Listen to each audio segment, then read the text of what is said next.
Hi guys! ah, you guys, para akong nini-nervous. Um, ewan, hindi ko maintindihan yung feelings ko.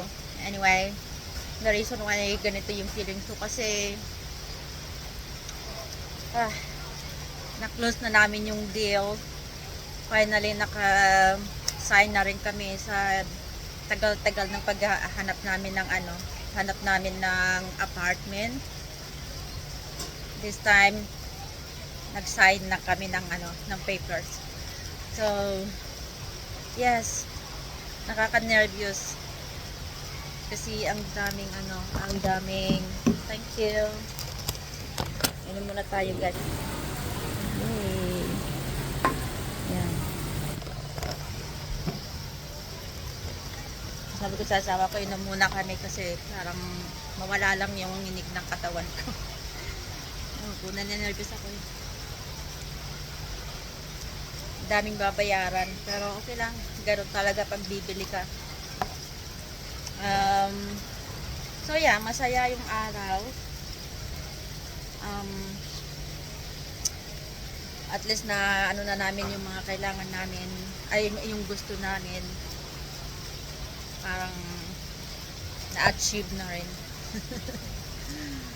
Are you happy? Happy and nervous? Yeah, we can't back out now. Inom tayo guys. Aperol. Paborito ko.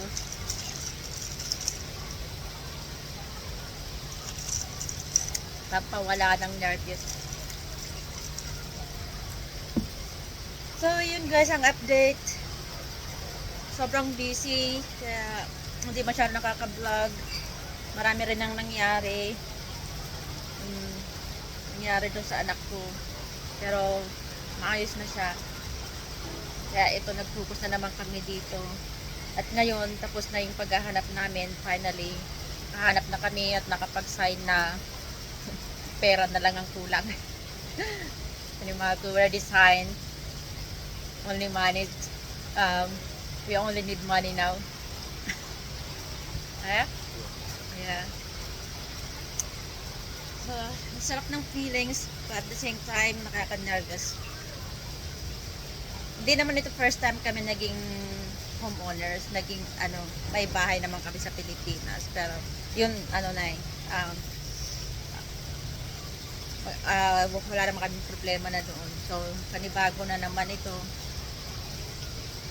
So, yun na yung panghabang buhay namin na itong bahay na to. So, yun lang guys ang update ko ngayon. Pasensya na hindi ako nakakapag-vlog dahil nga sa ganyan sinasabi ko, sobrang busy rin namin. Tapos pag ganitong year ay pag ganitong tawag dito, this time of year, talagang busy kami sa trabaho. Maraming party yung inatinan, maraming ginagawa, maraming preparation. So, yeah.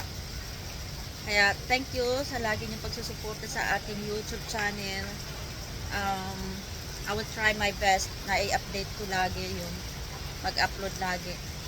Pero, at the moment, so ito lang muna. Mag-enjoy muna ako sa ating Aperol spread. So, thank you guys.